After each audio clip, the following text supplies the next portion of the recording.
Tidak pernah didapati sebelumnya. Makanya nikmat berumah tangga itu yang terbesar selalu bertambah ketika menyelesaikan masalah. Silahkan cek. Kalau sedang ada masalah berseteru kan? Tapi setelah selesai kan jadi lebih nikmat ya. Ya? Lebih senang lagi, lebih cair lagi, lebih bahagia lagi, lebih mendukung lagi. Ternyata ada nilai-nilai kebaikan yang tersimpan yang belum disadari sepenuhnya. Pertanyaannya, kadang-kadang mudah diucapkan tapi tidak mudah mempraktekkan. Bagaimana itu semua bisa ditempuh dengan baik sehingga ketika mengalaminya kita bisa tenang menghadapinya. Maka turunlah surah Al-Insyirah. Saya cepat.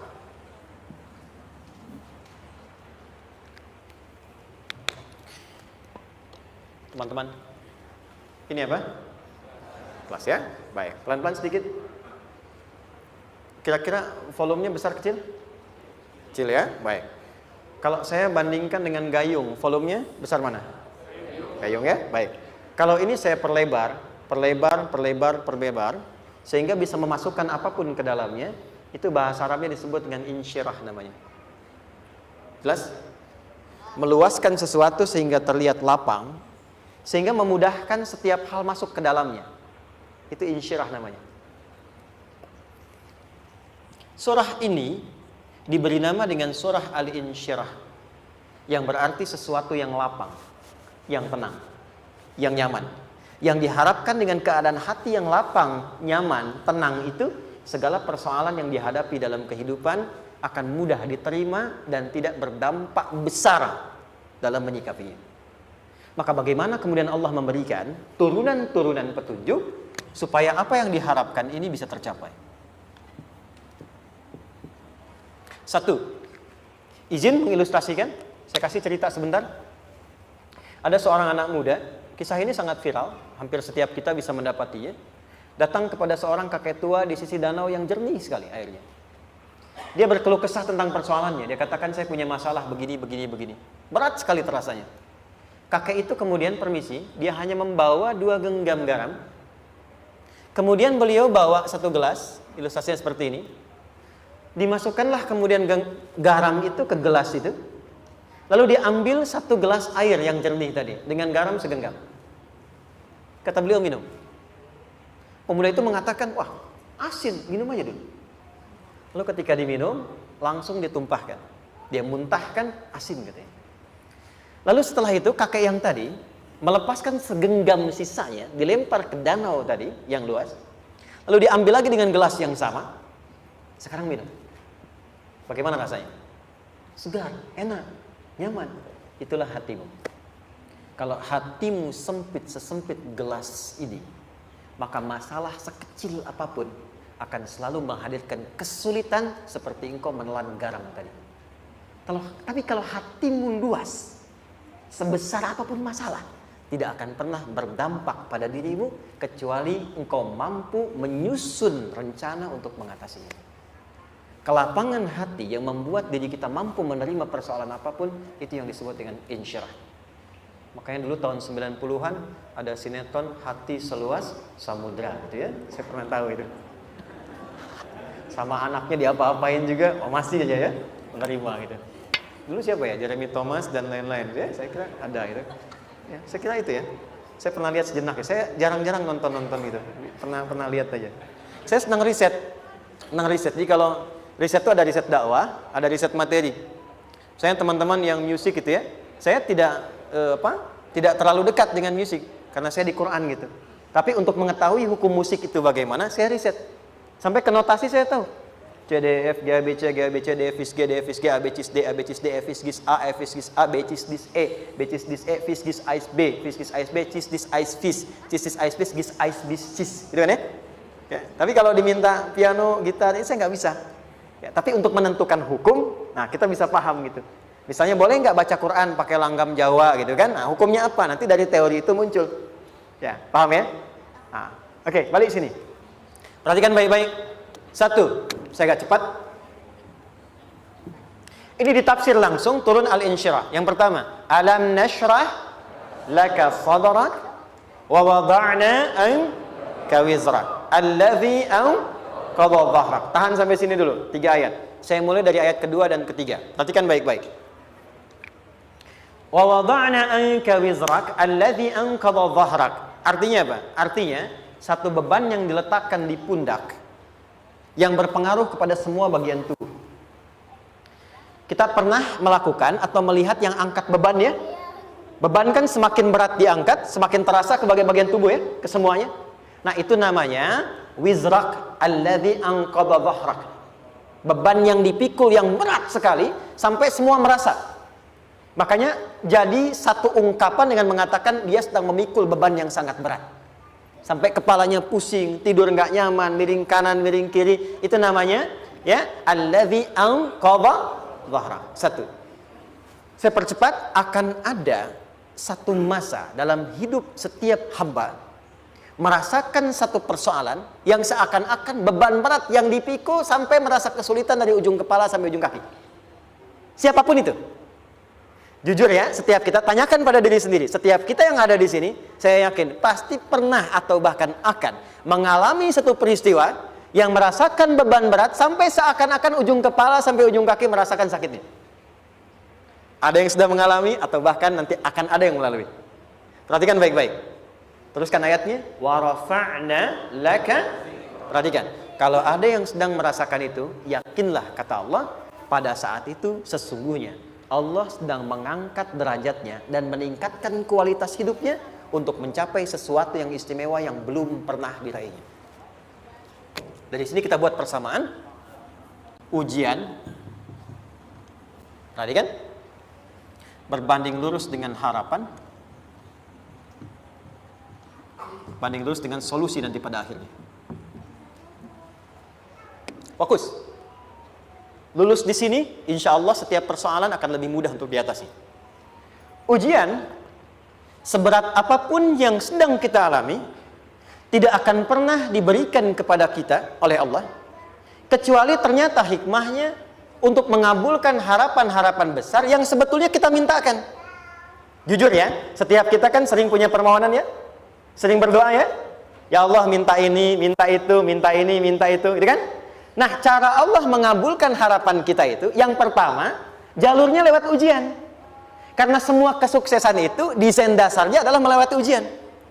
Coba, anak-anak kita yang sedang sekolah itu, apa mungkin diwisuda dengan penuh kebahagiaan kalau nggak mengalami ujian? Lewat ujian dulu kan? Dia belajar dulu, ujian dulu, ngatasin soal dulu, lulus, baru wisuda. Apakah mungkin akan dapat IPK 4 yang diharapkan kalau tidak mengalami ujian? Belajar dulu, ya kan? Ada waktu, sempat dia bangun malam, siang, dan seterusnya, belajar, keringat, dan sebagainya, baru bahagia kan? Dan ternyata belajar itu untuk diwisuda. Sebab kalau kita tidak belajar, mustahil dapat wisuda. Kalau tidak lewat ujian, mustahil dapat ijazah. Karena ternyata harapan itu, hukum dasarnya dalam berkehidupan, bisa diraih dengan melewati ujian. Ini poinnya. Jadi mohon, kalau sedang mengalami sebuah peristiwa dan kita harus menghadapi itu, coba renungkan, sebetulnya pernah berdoa apa sampai kita mengalami itu, sehingga dengan jalan itulah sebetulnya Allah ingin mengabulkan harapan yang dulu pernah kita mintakan. Jelas? Oke, satu. Yuk turunkan rumus ya pelan-pelan. Quran surah kedua ayat 286. Ini kesini dulu, baru nanti kita balik lagi. 2 Al-Baqarah ayat 286. La yukallifullahu nafsan illa usaha. Tahan sampai sini. Lihat baik-baik. Hukum yang pertama. Hukum pertama. Allah tidak mungkin menguji seorang hamba di luar batas kemampuannya. Di kaidah yang pertama tadi, kalau kita sedang diuji, sebetulnya ada harapan dan doa yang pernah kita mohonkan dan Allah ingin mengabulkan itu, jalan pertama adalah ujian. Tapi adilnya Allah tidak akan pernah kita diuji kecuali sesuai dengan kemampuan kita. Jadi kalau nggak mampu, nggak mungkin diberikan ujian. Ingat ya, kalau tidak mampu, tidak mungkin diberikan ujian. Artinya harapan yang kita mohonkan pun akan sesuai dengan kemampuan kita. Jadi kalau kita minta sesuatu nggak mungkin bisa menggunakannya, nggak akan dikasih. Nah, balik ke sini untuk memberikan ketenangan kepada hati kita. Kalau sedang menerima persoalan, Setelah kita mengatakan, oh ini mungkin ada harapan yang ingin saya dapatkan, jalannya lewat sini. Untuk memberikan ketenangan kepada hati, begitu persoalannya tiba, langsung katakan pada diri kita, saya pasti bisa menjalaninya. Mustahil saya diuji kalau nggak mampu menjalaninya. Itu bahasa singkatnya. Ingat ya? Kalau ingin mudah menyelesaikan persoalan, kata Quran, setiap ada ujian, langsung katakan pada hati kita, insya Allah bisa. Nggak mungkin saya diuji kalau saya nggak sanggup. Jelas? Dan tanamkan itu pada hati yang paling dalam. Ini nggak mudah. Kalau cuma disimpan di pikiran, jadi beban. Tapi kalau Anda tanamkan dalam hati, seberat apapun masalahnya, pasti saya sanggup. Pasti saya bisa. Pernah lihat dulu ada acara 90-an Benteng Hattori? Oke? Benteng Takeshi ya? Takeshi ya? Gitu kan artinya kan bisa jawab ya. Kita tahu Ninja Hattori mendaki gunung, lewati lembah, ya tahu ya. Son Goku, Son Gohan, apa? Saya tahu itu. Son Goku, Kamehameha, Piccolo itu yang nulisnya Suzuki Watanabe, saya tahu itu. Benteng Hattori, balik lagi ya. Benteng Takeshi ya. Puncaknya kan main pakai itu kan, pakai tank ya dan sebagainya. Tapi pernah ingat gak satu episodenya itu? Begitu akan bertarung, kan selalu ada motivator di sampingnya itu mengatakan, ayo kamu bisa, gitu kan? Dia nggak ngaji Quran tuh, kita punya ayatnya. Pernah nggak? Buka lagi ya dulu ya. Oke. Korea, kenapa bisa nyusul Jepang? Salah satunya, waktu Jepang itu maju, setiap di Korea itu ditanamkan dari mulai anak-anak TK-nya. Kita harus lebih daripada Jepang. Sejak anak-anaknya TK. Itu ditanamkan betul. Kita bisa, kita dari TK. Sehingga ketika di sana bikin Honda, sini Hyundai. Hyundai kan dibacanya Hyundai. Ya kan? Sana Honda, sini Hyundai gitu. Di apapun yang dibuat Jepang, Korea harus lebih unggul. Itu ditanamkan dari awal. Bisa. Kita itu sekarang punya ayatnya. Jadi kalau sedang punya masalah seberat apapun, katakan pada diri kita, insya Allah bisa. Gak mungkin diuji kalau nggak sanggup. Bisa insya Allah. Bisa. Kenapa mah? Bisa. Jelas? Oke. Sudah di situ teruskan. Lanjutkan. Warafa'na laka dzikra. Teruskan. Fa inna ma'al usri. Nah, ini poin terbesarnya. Fa inna ma'al usri yusra. Fa huruf yang menunjukkan sesuatu berlangsung dengan cepat.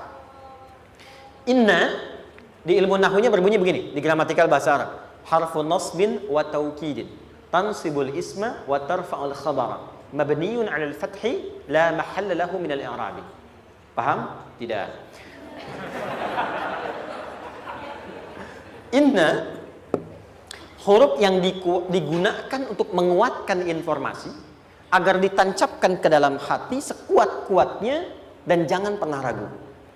Jadi kalau orang Arab itu nancapkan tongkat begini dan kuat, tidak goyah, itu nasab namanya. Nasabar rajul asahu fil ardi. Inna ini harfun nasab.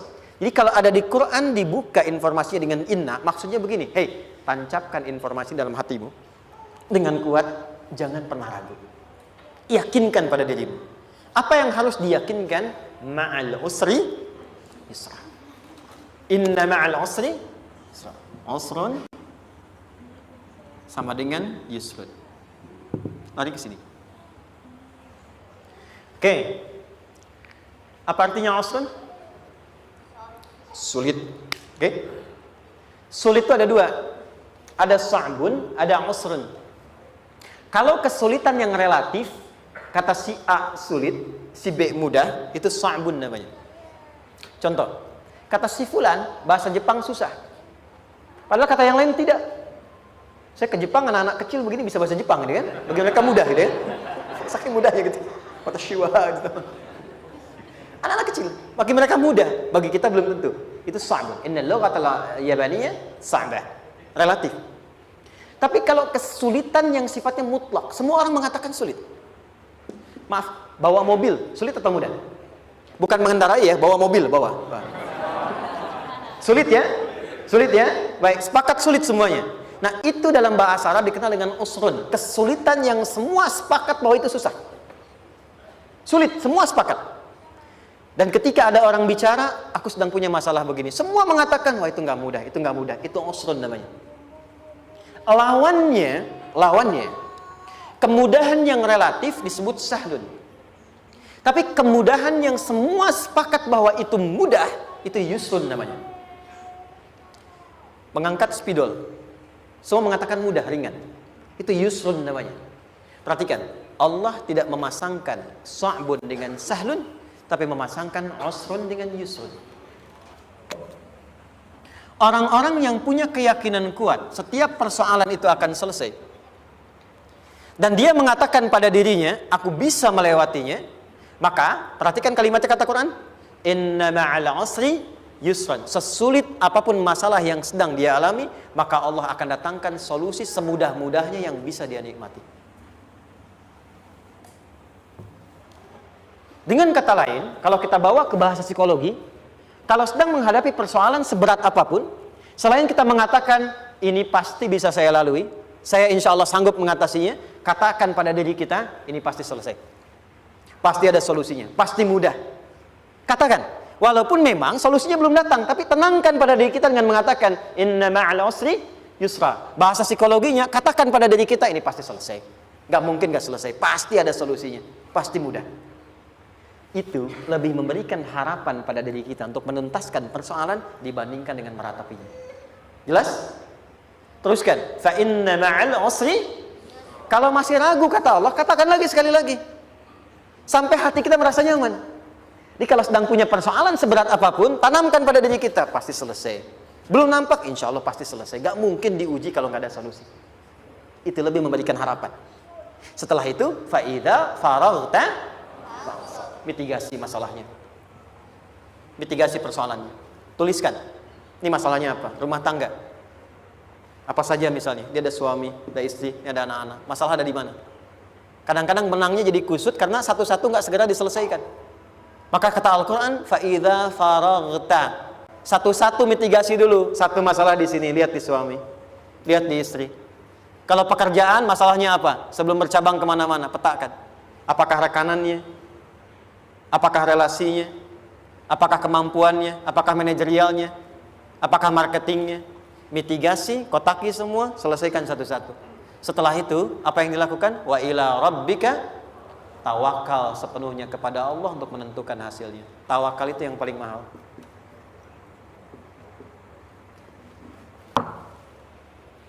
Anda kalau nggak punya kepasrahan, stres.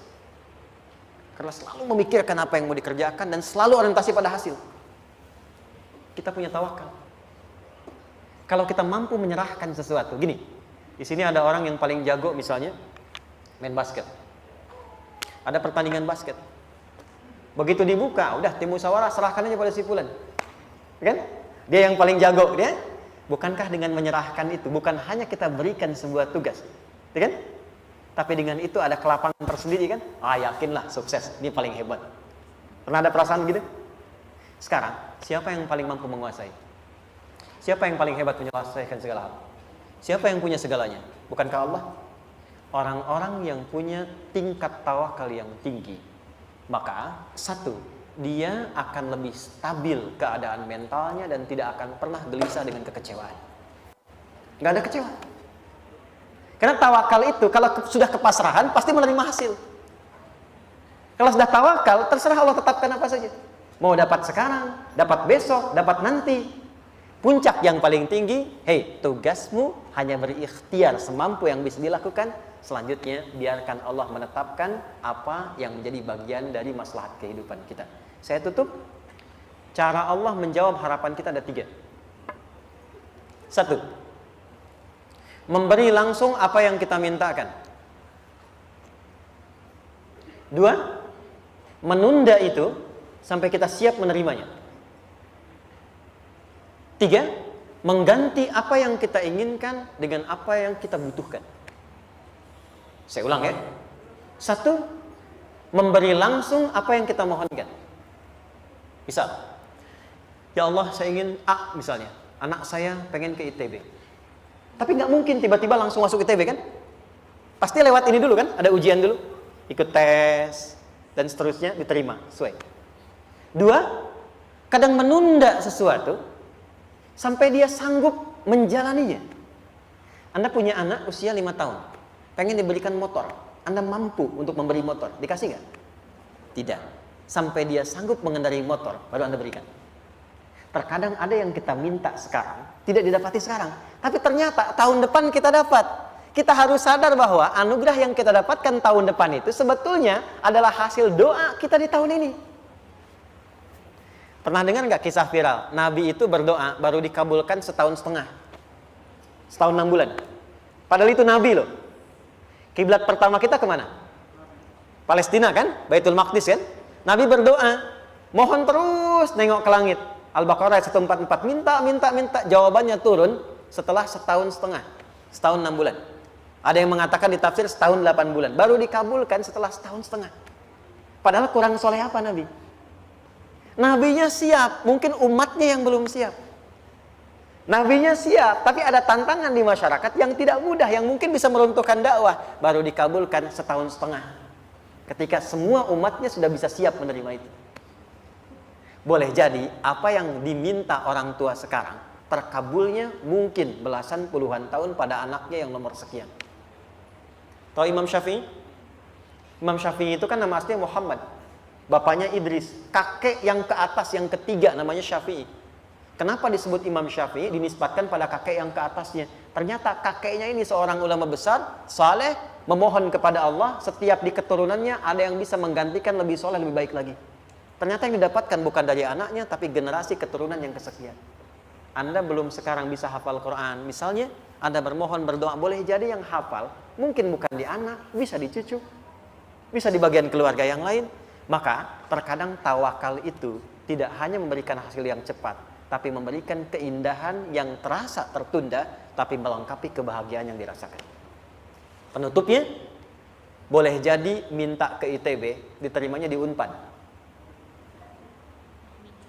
Minta motor, dapatnya mobil. Kalau itu senang, luar biasa. Minta mobil, dapatnya motor, gitu kan?